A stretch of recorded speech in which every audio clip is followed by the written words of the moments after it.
വഖഫ് നിയമനിർമ്മാണത്തിലൂടെ മുനമ്പം പ്രശ്നപരിഹാരത്തിന് വഴിയൊരുക്കിയെന്ന പ്രചാരണവുമായി ക്രൈസ്തവ സമൂഹത്തെ ഒപ്പം കൂട്ടാനുള്ള വലിയ തയ്യാറെടുപ്പിലാണ് കേരളത്തിലെ BJP. എന്നാൽ ഈ രാഷ്ട്രീയ നീക്കത്തിനിടെയാണ് RSS മുഖപത്രമായ ഓർഗനൈസറിൽ ക്രൈസ്തവ സഭയ്ക്കാണ് രാജ്യത്ത് ഏറ്റവും കൂടുതൽ ഭൂമിയുള്ളതെന്ന ലേഖനം വന്നത്. പിന്നാലെ അടുത്തത് ചർച്ച് ബില്ലാണെന്ന പ്രചാരണം പ്രതിപക്ഷം ഏറ്റെടുത്തതോടെ BJP വെട്ടിലായി. പിന്നാലെ ലേഖനം ഓർഗനൈസർ പിൻവലിച്ചതോടെ BJP കൂടുതൽ പ്രതിരോധത്തിലുമായി. ഒപ്പം നിർത്താൻ ശ്രമിക്കുന്ന വോട്ട് ബാങ്കിന് ആശങ്ക ഉളവാക്കുന്ന വിഷയമാണ്. അതുകൊണ്ട് BJP സംസ്ഥാന അധ്യക്ഷൻ രാജീവ് ചന്ദ്രശേഖർ കുറച്ച് കടത്തി തന്നെ പറഞ്ഞു, RSS മുഖപത്രത്തിന് തെറ്റുപറ്റിയെന്ന്. ഓർഗനൈസർ ഒരു ആർട്ടിക്കിൾ, ഒരു ലേഖനം അവർ പബ്ലിഷ് ചെയ്തു.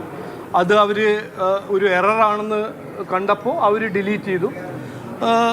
അതിനെ എടുത്തിട്ട് മുമ്പോട്ട് വയ്ക്കാനും അതിനെ ആംപ്ലിഫൈ ചെയ്യാൻ നമ്മളെ കോൺഗ്രസും ലെഫ്റ്റുകാർ, നമ്മുടെ ഫ്രണ്ട്സ് അതിന് ഒരു ശ്രമം നടത്തി. ഇന്നലെ ഇന്ത്യയിൽ ലാൻഡ് ഓണിങ് ഒരു ക്രൈമൊന്നുമല്ല, ഈ ലാൻഡ് ഗ്രാബിംഗ് ആണ് തെറ്റ്. ഓർഗനൈസറിൽ കത്തോലിക്ക സഭയുടെ ഭൂമിയെക്കുറിച്ച് ലേഖനമേ വന്നിട്ടില്ലെന്നാണ് BJPയുടെ കണ്ണടച്ചിരുട്ടാക്കൽ.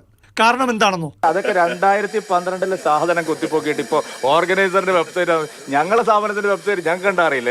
2012 ഓർഗനൈസറിൽ ക്രൈസ്തവ സഭകളെ കുറിച്ച് വന്ന ലേഖനം ഇപ്പോൾ കുത്തിപ്പൊക്കിയെന്നാണ് K. സുരേന്ദ്രന്റെ വാദം.